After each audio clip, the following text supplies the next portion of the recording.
ഒരാൾക്ക് എന്തൊക്കെ ഉണ്ട് എന്നുള്ളതിനേക്കാൾ പ്രധാനം അതിൽ അയാൾക്ക് സമാധാനം ഉണ്ടോ എന്നുള്ളതാണ്. നമുക്ക് നമ്മുടെ നാട്ടിൽ അറിയാവുന്ന ഏറ്റവും വലിയ സമ്പന്നരായ ഒരു ഫാമിലി, നാട്ടിൽ കിട്ടാവുന്ന ഏറ്റവും നല്ല ഒരു കാറിൽ ഒരു രണ്ടാളും ഇങ്ങനെ യാത്ര ചെയ്യുന്നു എന്ന് വിചാരിച്ചോളൂ, ഭാര്യയും ഭർത്താവും. നമ്മൾ പുറത്തുനിന്ന് കാണുകയാണ്. പക്ഷെ അതിനകത്ത് എന്താ സംഭവിക്കുന്നതെന്നറിയോ? അവര് രണ്ടാളൊന്നും മനസ്സ് തുറന്ന് സംസാരിക്കുന്നില്ല, ഒന്ന് ചിരിക്കുന്നില്ല, ഒന്ന് വർത്താനം പറയണില്ല, ഒരു തമാശ പറയുന്നില്ല. ഒരു ഫോണിൽ ആരോടൊക്കെയോ സംസാരിക്കുകയും ചിരിക്കുകയും തമാശ പറയുകയും ചെയ്യുന്നുണ്ട്.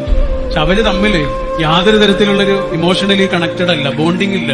ആ വലിയ കാറിന്റെ കുറെ പിറകില് ഒരു ചെറിയ ഓട്ടോറിക്ഷ വരുന്നുണ്ട്, പാവപ്പെട്ടവരാണ്. ആ ഓട്ടോറിക്ഷ ഓട്ടുന്നത് ഭർത്താവ്, ഭാര്യയും മക്കളൊക്കെ പിറകിലെ സീറ്റിലിരിക്കുന്നുണ്ട്.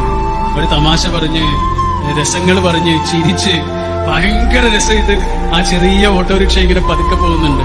ആ രണ്ട് വണ്ടികളും ഇങ്ങനെ കാണുന്ന നമ്മൾ ഏത് വണ്ടിയിലേക്ക് ചൂണ്ടിയിട്ടാണ് അവർക്കിപ്പോ നല്ല ബർക്കത്താണ് എന്ന് പറയാം? ആ ഓട്ടോറിക്ഷയിലാണ്.